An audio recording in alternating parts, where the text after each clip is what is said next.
Okay. Hello, everyone, and thank you for joining us for the Amherstburg Freedom Museum's Black History Series presentation titled Detroit River Project, The Journey to a World-Class Destination. Today's presenter is the founding president and executive director of the nonprofit Detroit River Project, Kimberly Simmons. The DRP's central mission is to establish the designation of the historic Detroit River as a UNESCO World Heritage Site because of its significance to the Underground Railroad. Kimberly is a descendant of 4 formerly enslaved African Americans who found freedom through the Underground Railroad. Kimberly's program, Carolyn Quarles, A Family Legacy of Freedom, was inducted to the National Park Service Underground Railroad Network for Freedom Program in 2005. And she has written 3 additional historic designations for the program, including most recently the Skillman Branch Detroit Public Library as the site of the Blackburn Riot of 1833 in September of 2016. In January 2021, she became the Distinguished Research Fellow, University of Michigan Detroit River Story Lab, and led the DRP into a collaborative partnership with the University of Michigan, Engaging Communities in the Classroom Initiative. She, along with Chantel Browning Morgan and other collaborators, have also created the Detroit River Project International Educational Curriculum, which teaches students about Black history case studies and is an international in scope, reaching students in Ontario and the state of Michigan. Kimberly is also a contributor in several books, including A Fluid Frontier, Slavery, Resistance, and the Underground Railroad in the Detroit River Borderland, and is the co-author of To the River, The Remarkable Journey of Carolyn Quarles, who is Kimberly's ancestor. She is also the vice president of the Essex County Black Historical Research Society and was recently honored as the 2022 Michigan Humanities Champion of the Year. During today's presentation, if everyone could please mute their mic and turn off your camera while Kimberly's speaking, it would be appreciated. Following the presentation, there will be a Q&A. So if you write your questions in the comment section, I can read them for you, or you can raise your hand and ask Kimberly directly. I'll just call on you at that point. At this point, you're all welcome to turn your cameras back on. So I'm going to turn it over to Kimberly, and thank you so much for sharing this information with us today.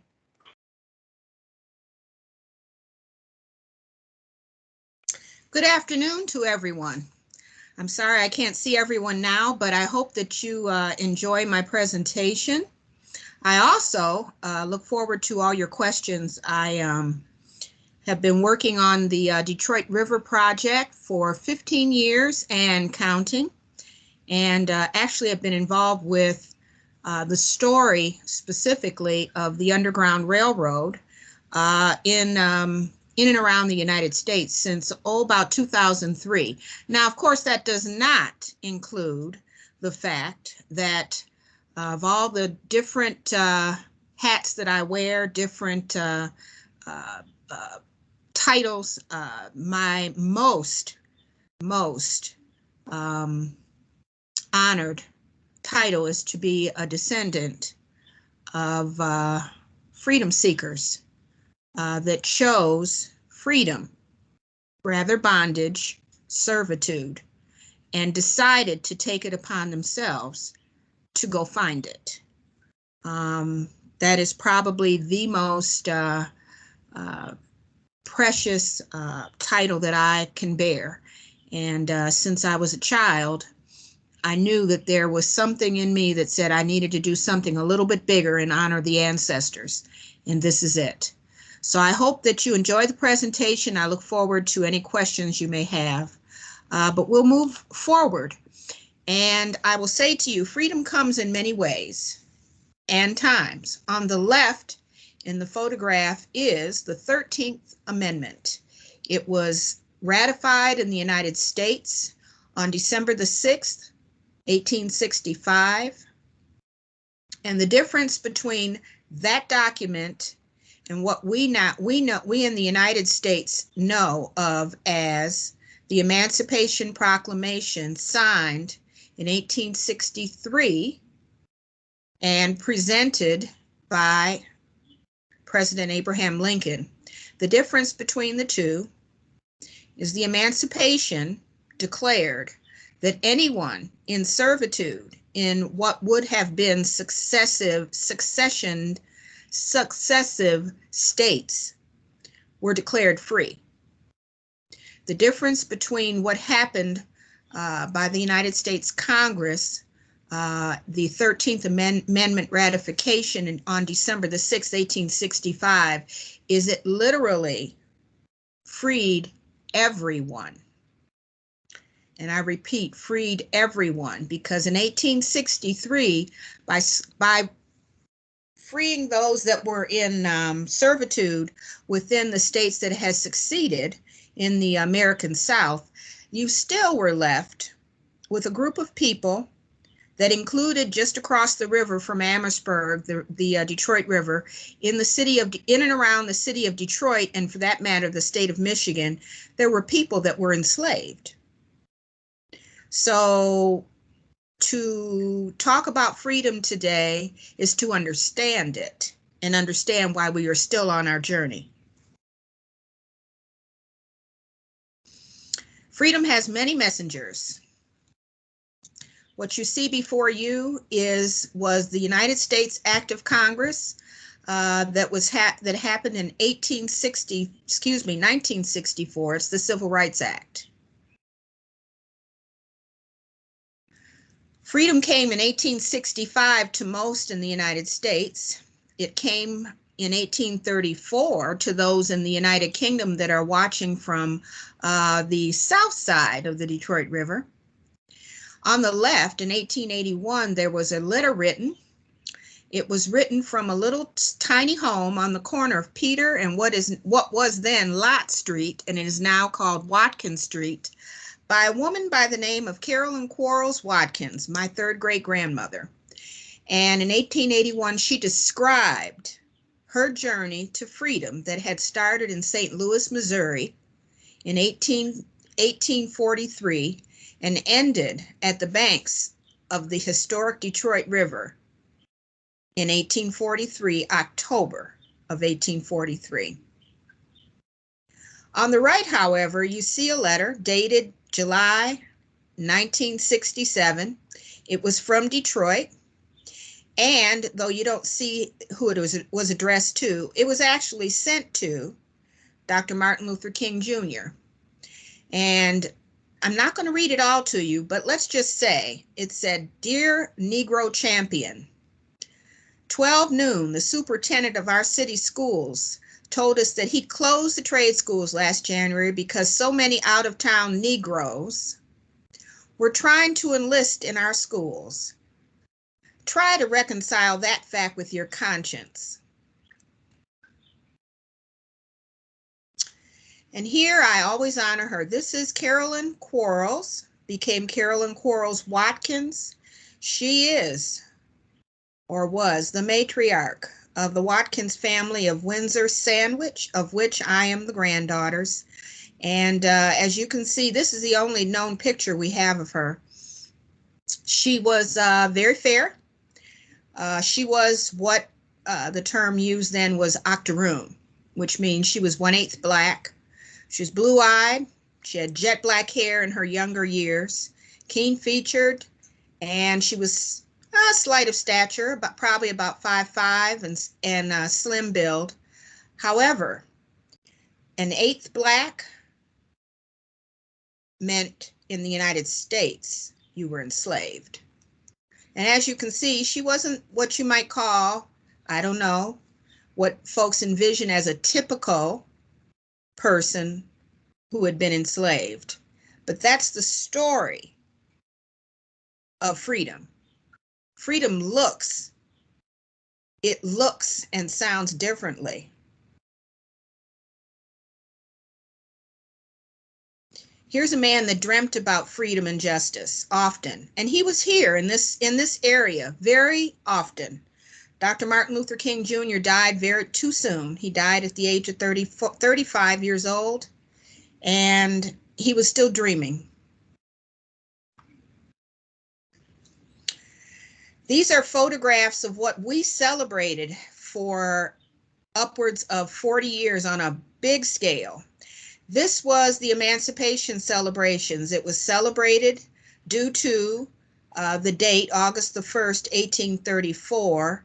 That was the date of the abolishment of slavery in the United Kingdom. And it became a holiday last year, officially, for the country of Canada. August 1st is now officially a day that I hope this upcoming August 1st will start back a large-scale celebration of freedom, as it was during the 30s, 40s, and 50s in this area. Emancipation celebrations during the 30s, 40s, 50s were a 3-day event centered upon the 1st of August. There were generally about 500,000 people at its height that crossed the river back and forth for the 3-day event. There was picnic and barbecue and a midway and Mississippi, and of course parades. On the 1st of August 1956, you see the speaker in front of you. That was Dr. Martin Luther King Jr. And consider the fact that on the 1st of August 1956, the Montgomery bus boycott literally had ceased. It had just ended. The Montgomery bus boycott started officially on December the 1st, 1955. So it actually wasn't quite over, but Martin King found it necessary to come to Detroit and celebrate emancipation with us here in this region. So consider how important that is, that he would stop a movement happening in the American South to come to the American North, travel across our river, and spend it with us. There must be a reason for the importance. On the left in that picture, I honor him as my grandfather. That's William Russell Small. They called him Russ. He was the longtime chair of the Emancipation Celebrations. And on the far right, of course, for those that know, is Walter Perry. And he was the president of the Emancipation Celebrations until his death in 1967. He was a great guy and known all over town. And there are documentaries that showcase his showcase, and that was his Emancipation Celebrations, the celebration of freedom. Then, of course, there was June the 23rd, 1963. This was the Walk to Freedom. It was held in Detroit. It started about, I can probably say for those of us that are here in the Detroit area, in front of the Fox Theater, which was about 2 miles to the river, still is, and ended at Cobo Hall, which is now called, I believe the last iteration is Huntington Place, but at the time it was Cobo Hall. It was there, followed by 125 estimated 1,000 people down Woodward Avenue to the banks of the Detroit River to listen to the dreamer speak. He spoke at Cobo Hall in front of 40,000 people.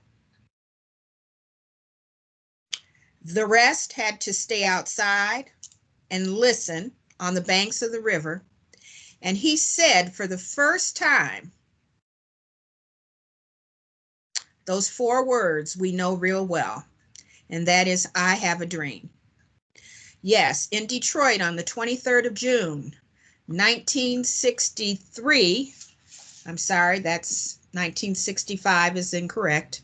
1963, he said those words the first time, I have a dream. Not in DC. In Washington, D.C., they got the second version in August of 1963. 40,000 people. It was the largest act of civil disobedience that had ever happened. 125,000 people until the March on Washington. Consider what has happened at our river. On March the 14th, 1968, Dr. King was here again, and he was at Grosse Pointe South High this particular year. He gave what I consider personally his greatest speech. It was The Other America. The Other America was given on the 14th of March, and that date is 2 weeks before he was assassinated in Nashville, Tennessee on the 4th of April, 1968.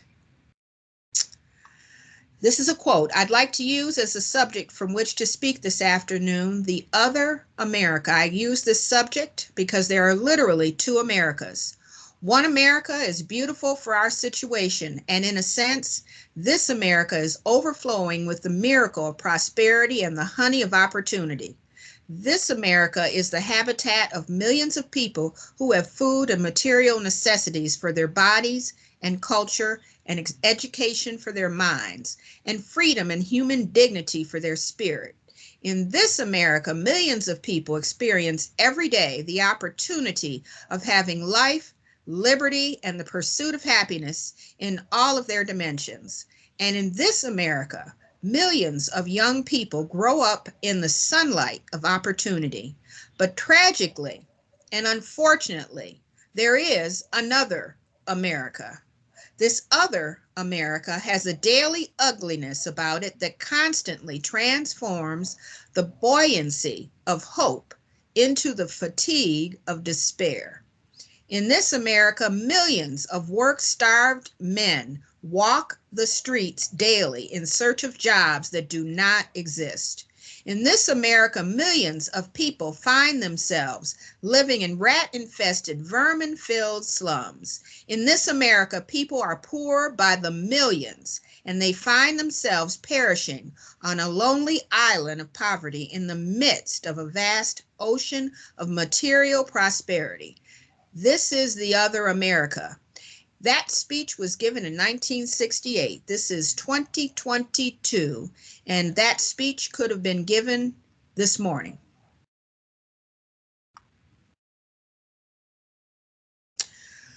The story of the Underground Railroad is honored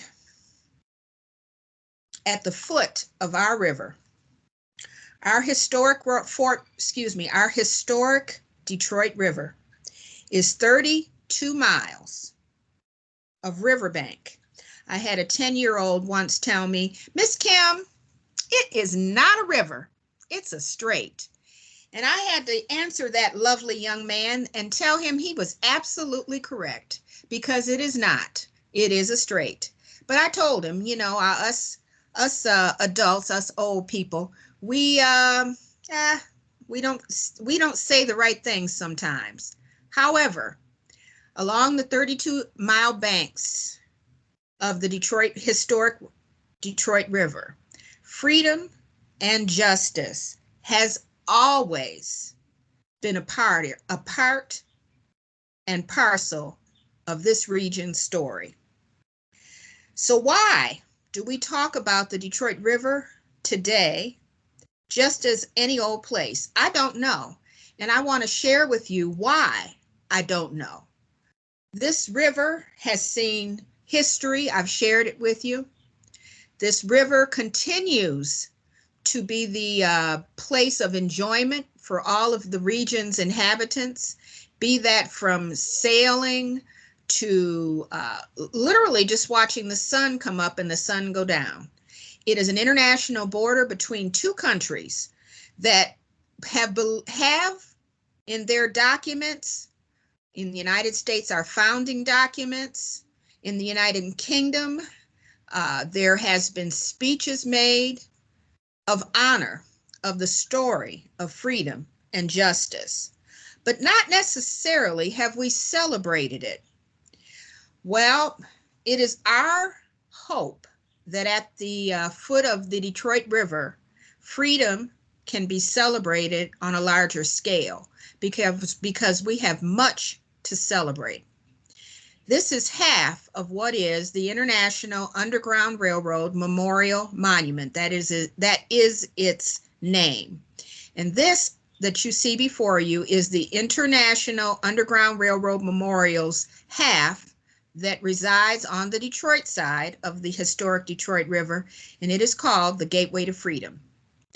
As you see what I would call a family that has finally made it to the riverside. They've been traveling perhaps for miles, thousands of miles, and they have finally made it to the place that they were told that they had to get to find freedom. There were anywhere between 25 and 30,000 people along the 32-mile banks of the Detroit River that journeyed to this place that we call home. Let me repeat. There were 25 to 30,000 people approximately that journeyed to this place that we call home in the Detroit River region. Now, to put that into context, the Underground Railroad, which was a network of freedom seekers and those that were helping them find freedom, the network was about 100,000 people that actually involved freedom seekers, 100,000. So out of the 100,000, now mind you, there were 5 million people enslaved in the United States. 5 million at the end of the Civil War in 1865. Out of that 5 million, there were 100,000 approximately that used the network known as the Underground Railroad. So if I say to you that between 25 and 30,000, that's anywhere from a quarter to a third of the freedom seekers that sought freedom came to the banks of our river in this region to find that freedom. We are talking about the story of the Underground Railroad happened here in the Detroit River region.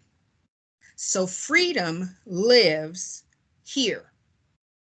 I've given you quite a few opportunities to consider. I'll give you more. There was a Detroit Shipbuilders that was on the south side of the river in Detroit. It is now the Michigan DNR Outdoor Discovery Center. However,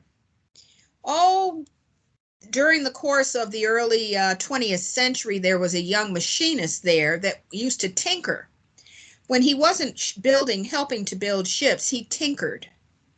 And he created what we know today as the combustion engine at the river as he tinkered building ships. His name was Henry Ford. So I say to you, at the foot of our river, the world was put on wheels.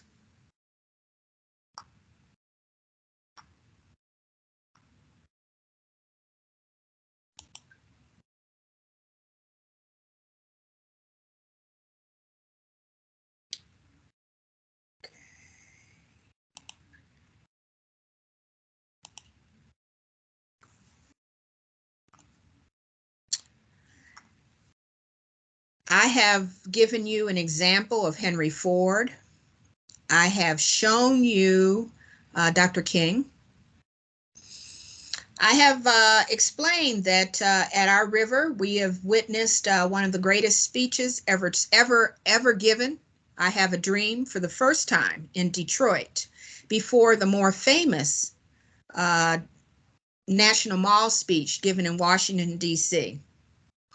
I've also shown you the opportunity that there is to share the Other America, which was given in Grosse Pointe, another riverfront community. I've given you these examples of what our river has seen. There's the story of the indigenous who've been here thousands of years. There is a remaining burial mound, for those that don't know, on the south side of our river at historic Fort Wayne that faces Fort Malden and Amherstburg. On the grounds of historic Fort Wayne, which is an 1841 era fort, is the remains of a burial mound.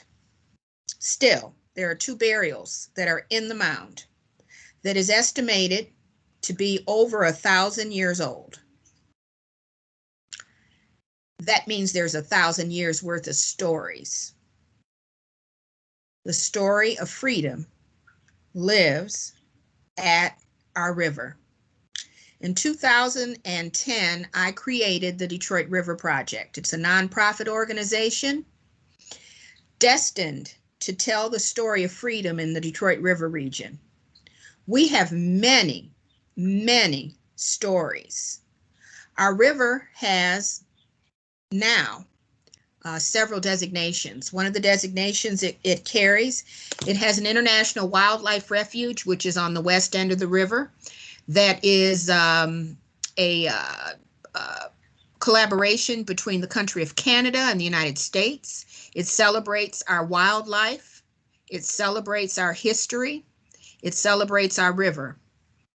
The river carries two designations as well. It is not only an American heritage river designated by President Clinton in 1998, it also carries the title of Canadian Heritage River, which was granted that designation in 2003. What I will say to you is it is the only river in North America to carry that designation. 2 countries. There must be something about our river.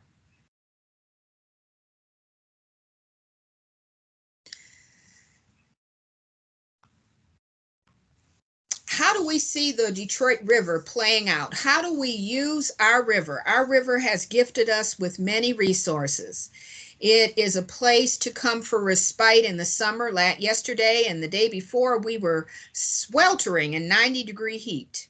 So in the back of my mind, and I'm sure many others, it was, let's go to the river.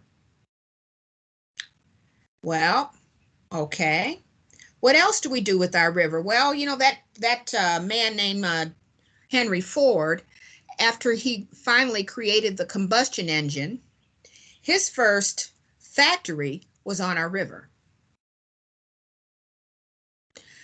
In 1963, Dr. Martin Luther King chose to come to our river and speak, "I have a dream." The indigenous traveled, our tribes traveled thousands of miles every year to come to a place sacredly at the river. That is why their honored elders are here, buried at our river. Our region, unfortunately, we don't look at it as being the place that has so much story tied to it. But make no mistake about it. Our story in the river and our story in the region on both sides of this river is tied to the story of freedom. The War of 1812 was fought over our river. Headquarters for the British was in Sandwich, at the banks of our river. And there is one story that has not been told in its finest glory, and that is the story of the Underground Railroad. Why the story of the Underground Railroad? Well, I've already explained to you. Anywhere between 25 and 30,000 people out of 100,000 chose this place we know as home in the Detroit River region to find freedom. To find freedom at a place in the code word of the Underground Railroad at midnight. Detroit was called midnight. And I will tell you where that code word comes from. The last train into Detroit at Detroit's Michigan Central Railroad Station was at midnight. So it stuck. So the code word for Detroit is midnight. Of course, on the other side of the river, we have some of our heroes. And one in particular, his name was Henson. Maybe you've heard of him. Josiah Henson, the great Josiah Henson, who was immortalized. His character is in Uncle Tom's Cabin. Harriet Beecher Stowe used the story of Mr. Henson for one of her characters. And the settlement that Mr. Henson created on the other side of the Detroit River, on the north side of the Detroit River, is the Dawn Settlement. So if you've ever heard the statement from a historian that says, you must see midnight before you see dawn, if you've never heard that, you have now. That is the story of the Underground Railroad going north. You have to get to midnight to see dawn. We propose the Detroit River Project. We propose that we need to celebrate our river, the people, and the region that surrounds it on a big scale. Why do we need a different designation from the two that we already have? American Heritage River, Canadian Heritage River. I will tell you why. Because we need to make the world understand that our river is greater than anything known now. I will share with you another few pictures.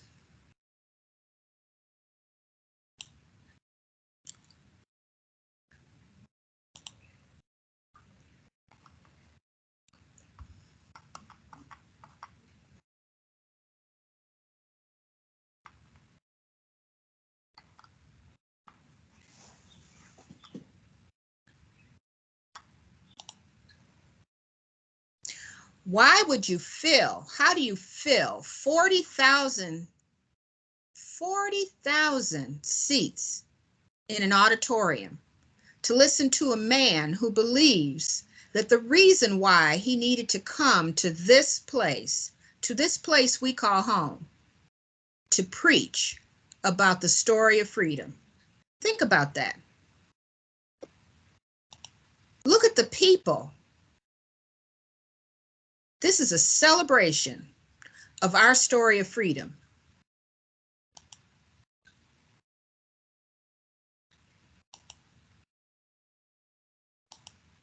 And we wish to celebrate that story in the Detroit River Project. The Detroit River Project has several different components. The first component has been completed. It is the book project. A Fluid Frontier, which was mentioned originally by Lorene at the beginning, was a book that was completed in 2016. It was published by Wayne State University Press.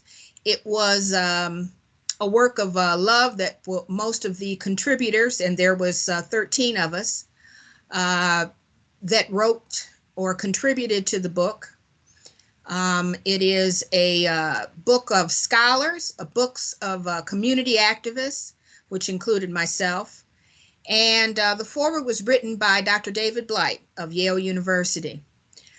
It is the story of our river from its early involvement in the Underground Railroad to 1865. It's separated into 12 chapters. All the chapters delve into different aspects of the story and our heroes. Let's talk about our heroes. We have Josiah Henson. I've just mentioned Josiah, immortalized in Uncle Tom's Cabin. I will mention Mr. Henry Bibb. Henry Bibb died very early. He was a young man. He was only 34 years old when he died of well, it's been disputed, but either it was the flu or it was pneumonia, but he died. But Henry Bibb lived a big life before he passed. Henry Bibb actually was an abolitionist and a newspaper editor.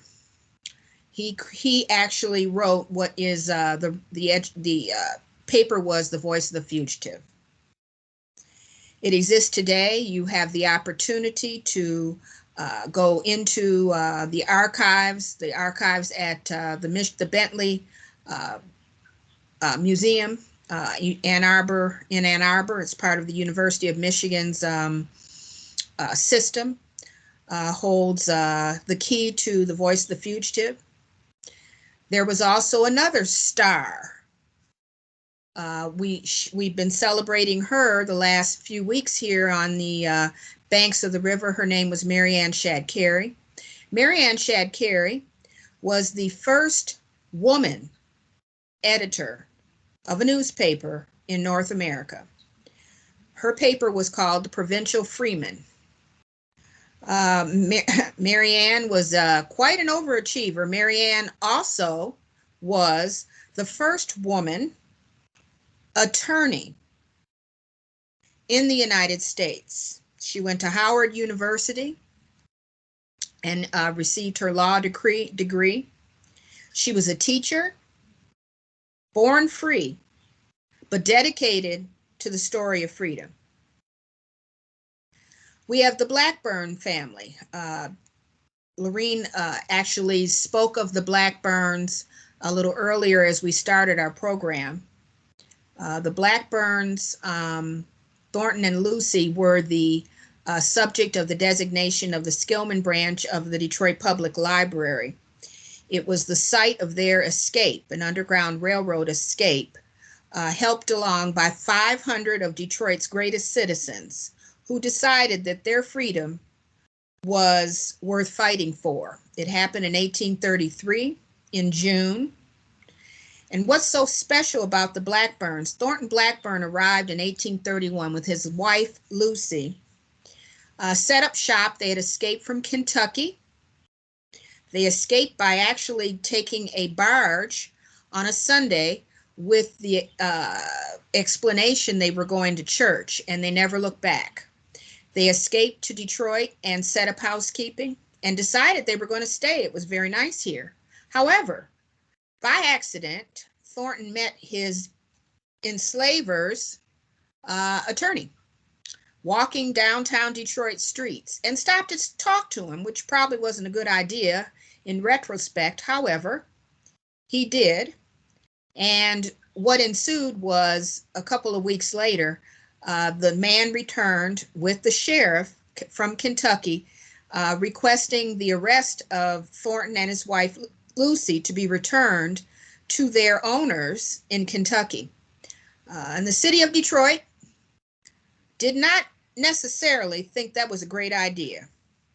And on the Sunday before their return, Lucy was helped to escape by the great ladies who eventually formed what we now know as the historic Second Baptist Church. She was spirited away by literally walking out, having switched clothing with Mrs. French, who had come to visit her along with 3 other ladies. Thornton, later on, the next morning, actually was spirited away as he was being taken to his plight, which would have been a ferry boat to take him back to Kentucky in chains. And 500 people showed up at the jail, the Wayne County Jail, that is now the site right behind the old Hudson building of the old Wayne County Jail. And 500 people said, no, that's not going to happen. A fight ensued. The sheriff was killed. The jail itself was burned to the ground. And actually the library, the Skillman branch of the public library, does sit on the site of what was the Wayne County Jail. However, Thornton escaped and reunited with Lucy, as a matter of fact, in Amherstburg, where the Amherstburg Freedom Museum now exists. And as he was waited trial, because the governor of the state of Michigan decided that he was going to try to extradite him.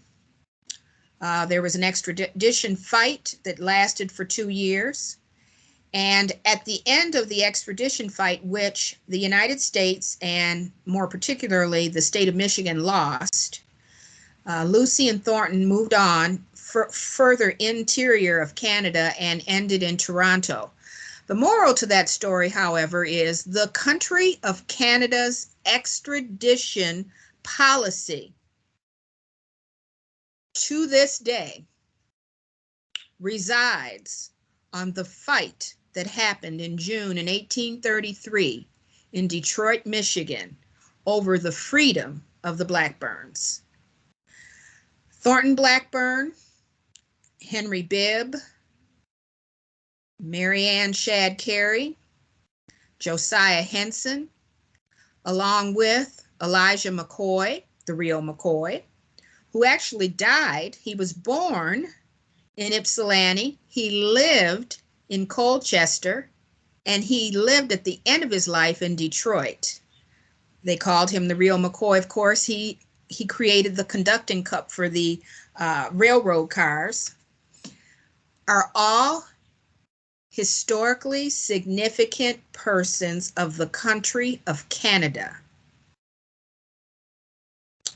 Thornton and Lucy Blackburn, well, Thornton in particular, Thornton was the owner of the first cab company in Canada. These stories are all contained in our book project. Get a copy. A Fluid Frontier is currently the resource material for the University of Michigan, the University of Windsor, several of our school districts, and is just a good read. To tell these stories, we also propose an arts program. What about a mural project that as you pull into our harbor, we tell the story of, let's say, those folks known as the Blackburns? Or how about Elijah McCoy? How about Josiah Henson? And those are not the only designations. There are what we estimate about 70 historic designations that still exist that have not been designated by either Parks Canada or the United States, tied to the story of freedom in this region. 70, not 10, not 20, 70 designations. So why do we think a World Heritage Site is necessary? Let's first decide what is a World Heritage Site. World Heritage Sites are places like the Grand Canyon, the Eiffel Tower, the Statue of Liberty in Ellis Island, the Golden Gate Bridge. Those are World Heritage Sites. When you speak their name, you know exactly what you're talking about. That's a World Heritage Site. You know what they're about. And in order to become a World Heritage Site, the cultural arm of the United Nations, called UNESCO, has an international committee that makes a decision after application that the place that you are celebrating should be something that's celebrated by the world, not just locally, nationally, by the world. And they have actively been looking for a place tied to the story we know as the Underground Railroad, to exhibit that as a story that the world should celebrate. Why not celebrate that story of freedom here in our region, where 25 to 30,000 people, freedom seekers, looked for freedom at our river? There are only within Canada and the United States. Canada has 20 World Heritage Sites. The United States has 19. Out of the combined 39, none, and I repeat, none are tied to the story of people of African descent. None of them. There are quite a few that are tied to the story of the tribes, the indigenous, and we honor those people of color. But the people of African descent are not celebrated on a large scale in neither the country of Canada or the country of the United States. We sit on a border that is tied to freedom. It is an international border. Hence, what we propose as a World Heritage Site would be celebrated on both sides of the border and will become simultaneously the largest celebration of the story of people of African descent currently by the United Nations. This is it. I'm going to stop here because I'm sure I've been talking quite a bit. I want to know if there's any questions. Maybe Lorene can help me with that. I've talked, and I'll be happy to explain any more. So if anyone has any questions, please feel free to type it in the comment section, or if you raise your hand, you're welcome to turn your cameras on now if you'd like, and you can address Kim directly if you want. While we're waiting, I did have a question concerning the Underground Railroad and Black settlement. You talked about so many significant figures in this region's history: Mary Ann Shadd, Henry Bibb, Carolyn Quarles, Josiah Henson, all figures that I admire greatly. And my question is, in no way do I want to downplay the efforts of this and the significance of people like Harriet Tubman, but she often takes the main stage. I think she's often more recognized than other figures in the Underground Railroad. And I was just wondering, in your opinion, if you agree, why do you think that others like Mary Ann Shadd and Josiah Henson and Henry Bibb are not recognized at the level of Harriet Tubman? That's a good question. First, I will say that I honor Mother Harriet. Harriet has descendants that actually are here in this area. So as the vice president of the Essex County Black Historical Research Society, which is pretty well known on the Canadian side of the border, there's quite a few of us that are descendants that belong to the organization. And there are a couple that actually descended from families that were shown to freedom by Harriet. Harriet was a great woman. She was not only an Underground Railroad operative, she was a spy for the United States Union troops. She was a nurse. She was a confidant to Abraham Lincoln and was friend to Frederick Douglass, John Brown, and a long list of activists. She was a great woman. However, because of how to describe it, the racism, bigotry that it has existed, tied to the story, our history, and not sharing it all, has what I would call chosen, we'll say chosen folks that they deem relatively easy to talk about. And there are so many other heroes, men and women, whose life, their history, their story has been living for nearly 2 centuries, and they need to be exposed. Mary Ann Shadd was the first woman editor of a newspaper in North America. She was the first lawyer in America, Black woman lawyer in America.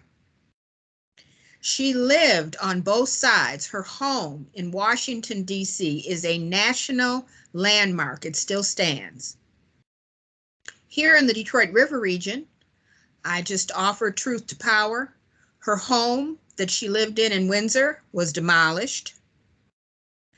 Her schoolhouse was demolished. There is, fortunately, a bus that celebrates her in Chatham, Ontario, which was, 5 minutes, 6-7 minutes from Buxton, the Buxton National Historic Site, which was the home of the Shadds, her family. Her father's barn still stands, as Dr. Shannon Prince so reminded me a couple of days ago. However, her story, which should be shouted to the rooftops, isn't told very often. They tell Harriet's. Well, I guess I would go so far as to say Harriet's been working overtime. Her legend, I've heard people talk about Harriet's legend. Oh, she captured and she rescued thousands of people, and she helped to capture soldiers during the Civil War. Well, you know what? Harriet was a great woman. But if we don't learn who our heroes are, we tend to overwork the ones that we have.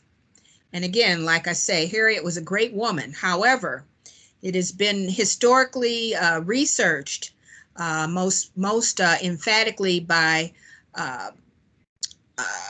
Kate Clifford Larson, who is acknowledged as the Harriet historian, that she rescued 70 people, and most of them were family members using the Underground Railroad network. She went back for her family several times, and that is portrayed in the movie Harriet. However, she's going on hopefully soon, the $20 bill in the United States, and deservedly so, because she, again, had other attributes.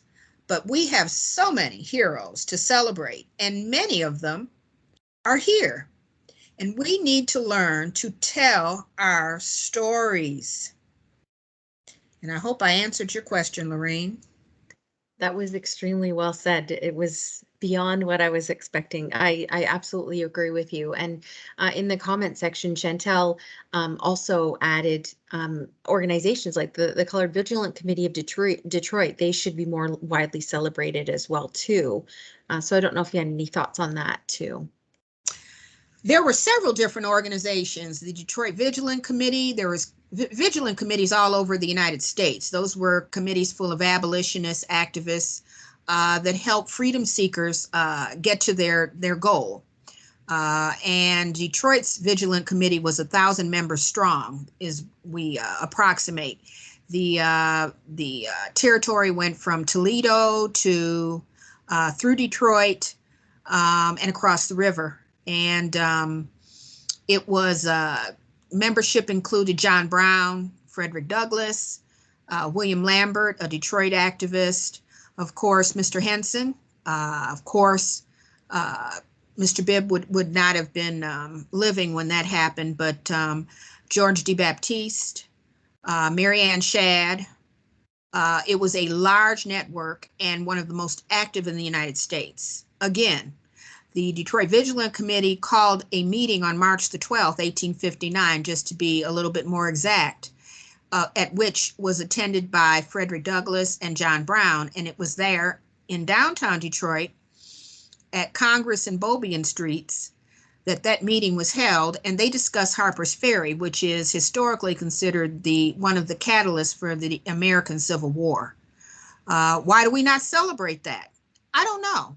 And that is what we're proposing to do. The Detroit River Project has created an international heritage curriculum. Actually, the title is Around the Fluid Frontier, Resistance Around the Fluid Frontier, the Detroit River Project International Educational Curriculum. It is a one of a kind. UNESCO has reached out to us. They want to collaborate. It is currently in its pilot stage in 6 school districts, 3 on the Canadian side, Chatham, it's Lambton, Chatham, Windsor, 2 Windsor school districts, the Catholic school district, as well as the Essex County school district, and in Detroit, the Detroit DPS, Detroit Public Schools, Trenton, eCourse, Grosse Pointe, currently is running the project with 7th and 8th graders. It was lovingly created by a team of myself and Samantha Adams from U of M, Darren Stuckdale from U of M, and of course our queen, and that is Governor General Award winner Chantel Browning Morgan, who I see is on our panel here. We just had an opportunity to visit several of the students in Detroit Public Schools to get their viewpoint. We've had focus groups talking to the educators, and there's 23 of them. However, we wanted to hear the students, and we got a chance to hear them yesterday. Also, Lorene, I understand that you had some visiting you at the Amherstburg Freedom Museum. Yes, it was a really exciting day yesterday.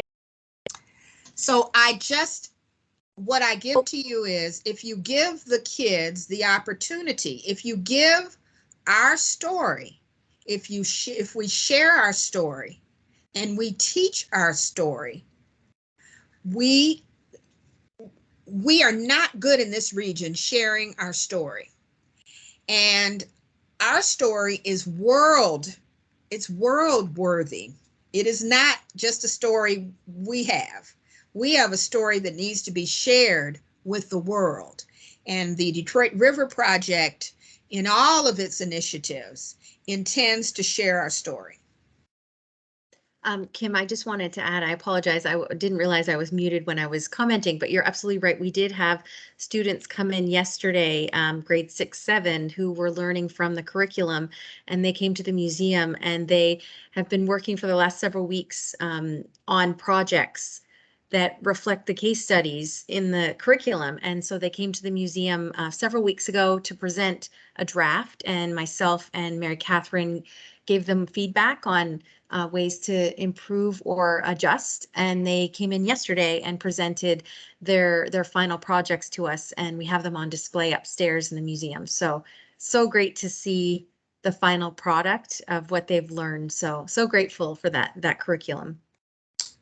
We thank you. I can't wait to engage with the kids on a larger scale next year. Hopefully, we're going to take a step forward, do our development with our teachers, with our educators, and at some point we will release, hopefully by January, the curriculum to the public.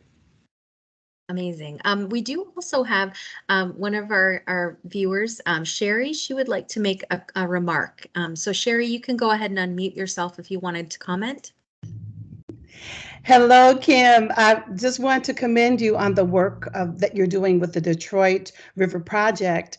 And I cannot believe the connectedness of the project, the Detroit River, and our own Milwaukee River, the connectedness in the story, the histories, not only of your ancestor, Carolyn Quarles, who made her part of her journey to freedom through Milwaukee, but also Dr. Mary Ellen Shadd Strong, who's a descendant of Mary Ann Shadd, who was a graduate of Spelman College and settled here in Milwaukee, was a journalist, formed a newspaper here, Black newspaper, and published a version of the Green Book here in Wisconsin called the Wisconsin Negro Directory. That was in the 1950s, and she was a bank founder. We have some connections in other areas as well. I think your Detroit River Project needs to be a national movement.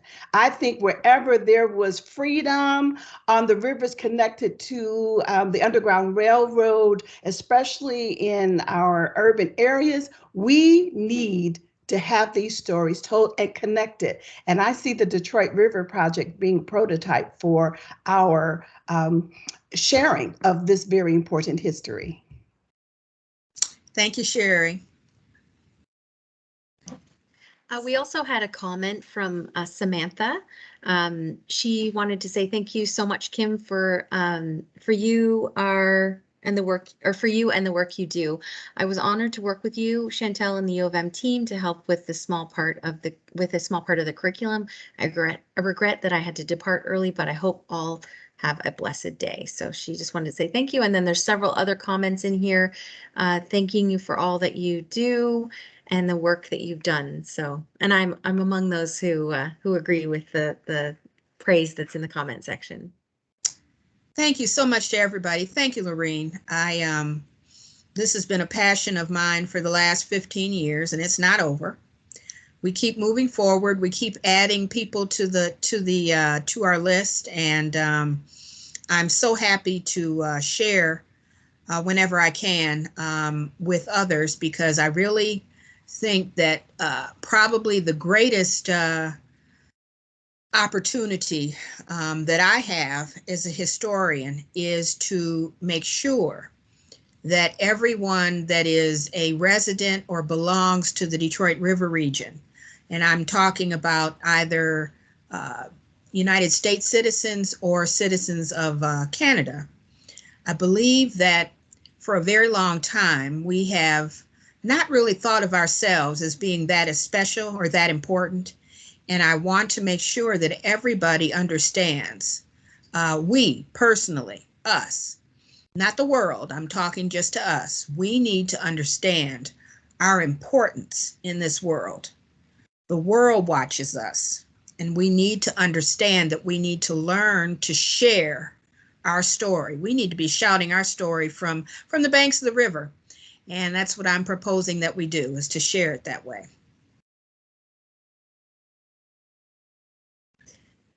Excellent. So if anyone else had any questions, you can put in the comment section or address Kim directly. Otherwise, we'll end here. I'll just give it just a couple seconds. Okay, it doesn't look like anyone else is writing any comments in, but again, I just wanted to thank you so much, Kim, for sharing your presentation today. I mean, I was already convinced of the importance of the Detroit River, but you have convinced me even further, and I know that your presentation will also convince others of how significant and important this history is and how much we need to recognize it. So thank you again for all the work that you do, and thank you everyone for joining us today. And we have more comments of saying thank you to you in the comment section. So, so again, thank you. And Kim, if you had any final words, I want to let you have the last word. I will say to everyone that is left, if you haven't heard this and you haven't heard me say it, we all need to know our story. If not personally, we need to research. There's nothing more fundamentally stronger to a person than knowing who they are. And I am giving the Detroit River region, along with all of my collaborators and the coalition that is being driven now with the country of Canada, I'm giving us an opportunity to find out exactly who we are. It'll make us stronger as a place. So with that, I will say thank you for today.